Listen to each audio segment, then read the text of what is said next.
നടപടിയെടുക്കാൻ പറ്റുന്നില്ല. അയ്യപ്പന്റെ സ്വന്തം ഗവർണറെടുത്തു എന്ന് സ്പെഷ്യൽ ഇൻവെസ്റ്റിഗേഷൻ ടീം തെളിവുകൾ സഹിതം അന്വേഷിച്ച് കണ്ടുപിടിച്ച് കോടതിയിൽ ഹാജരാക്കി. കോടതി റിമാൻഡ് ചെയ്ത പ്രതികളെ പോലും ഇത്രയും ഗുരുതരമായ ഒരു കുറ്റകൃത്യം ചെയ്ത പ്രതികൾക്കെതിരായി സംഘടനാപരമായ നടപടിയെടുക്കാൻ പോലും CPM ഭയപ്പെടുക.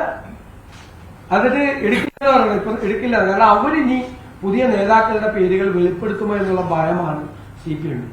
ഗവൺമെന്റ് ഇതിന് കുടപിടിച്ചു കൊടുക്കുകയാണ്.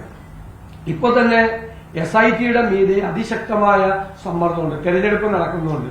SIT കഴിഞ്ഞ കുറച്ചു ദിവസമായിട്ട് ഒരു ഫംഗ്ഷനിങ് അല്ല. ഇല്ലെങ്കിൽ മുൻ മന്ത്രി, ദേവസ്വം മന്ത്രി കടകംപള്ളി സുരേന്ദ്രനെ ചോദ്യം ചെയ്യുന്നത് ഉൾപ്പെടെയുള്ള നടപടിക്രമങ്ങൾ പൂർത്തിയാക്കേണ്ട സമയം അതിക്രമിച്ചു. അപ്പോൾ SIT ഹൈക്കോടതി രൂപീകരിച്ച ഹൈക്കോടതി രൂപീകരിച്ചാണെങ്കിലും സംസ്ഥാനത്തെ ആഭ്യന്തര വകുപ്പിന്റെ കീഴിലുള്ള പോലീസ് ഉദ്യോഗസ്ഥന്മാരാണ്. അവരുടെ മീതെ ഒരു അനാവശ്യമായ സമ്മർദ്ദം ചെലുത്തി ഈ തെരഞ്ഞെടുപ്പ് കഴിയുന്നവരെ, അല്ലാതെ നിൽക്കില്ല, അത് കഴിയുന്നതുവരെ മാറ്റിക്കൊടുക്കാനുള്ള ഒരു ശ്രമമാണ് നടത്തുന്നത്. അപ്പോ ശബരിമലയിലെ കേസിൽ, സ്വർണ്ണക്കൊള്ള കേസിൽ ജയിലിലായ CPM നേതാക്കന്മാരുടെ ഘോഷയാത്ര തുടങ്ങിയിട്ടേ ഉള്ളൂ.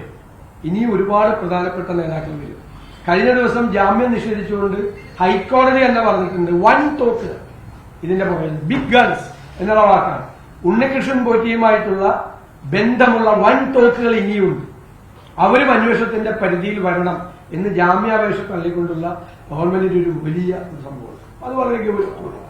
പിന്നെ സംസ്ഥാനം, ഇന്ത്യയിൽ ഏറ്റവും കൂടുതൽ വിലക്കയറ്റമുള്ള ഒന്നാമത്തെ സംസ്ഥാനം കേരളമാണ്. 10 മാസമായിട്ട് ആരോഗ്യ കേരളം വെന്റിലേറ്ററിലാണ്. സംസ്ഥാനത്തിന്റെ സമ്പദ് വ്യവസ്ഥ തകർന്നു തരിപ്പണമാണ്. കാർഷിക മേഖല തകർന്നു. വിദ്യാഭ്യാസ മേഖലയിൽ അനിശ്ചിതത്വമാണ്. പട്ടികജാതി പട്ടികവർഗക്കാരുടെ ഫണ്ടുകൾ വെട്ടിക്കുറയ്ക്കുന്നവരുടെ ഗ്രാന്റ്സ് പോലും കൊടുക്കുന്നില്ല. മത്സ്യത്തൊഴിലാളികളുടെ രൂക്ഷമായ പ്രശ്നങ്ങളുണ്ട്. മലയോരത്ത് താമസിക്കുന്നവരെ വന്യജീവികൾക്ക് വിട്ടുകൊടുത്തിരിക്കുകയാണ്, വിധിക്ക് വിട്ടുകൊടുത്തിരിക്കുകയാണ്. അങ്ങനെ കേരളത്തിലെ എല്ലാ വിഭാഗത്തിലും പെട്ട ആളുകൾക്ക് അതിശക്തമായ പ്രതിഷേധം ഗവൺമെന്റിനോട് നിലനിൽക്കുന്നു എന്ന് യാഥാർത്ഥ്യം. അപ്പോ രണ്ടാമത്തെ വിഷയം, ഇന്നലെ വീണ്ടും കൊല്ലം ജില്ലയിൽ കൊട്ടിയത്ത് ഹൈവേ തകർന്നു വരും.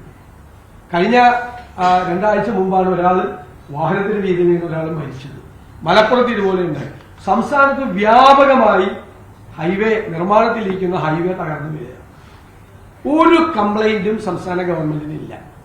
സംസ്ഥാന ഗവൺമെന്റ് കേന്ദ്ര ഗവൺമെന്റിന്റെയോ ഉപരിതല ഗതാഗത വകുപ്പ് മന്ത്രിയുടെയോ മുൻപാകെ ഒരു പരാതിയില്ല. അപ്പൊ റീലിട്ട് നടക്കുന്ന ആളുകൾക്ക് ഇത് ഉത്തരവാദിത്വമില്ലേ?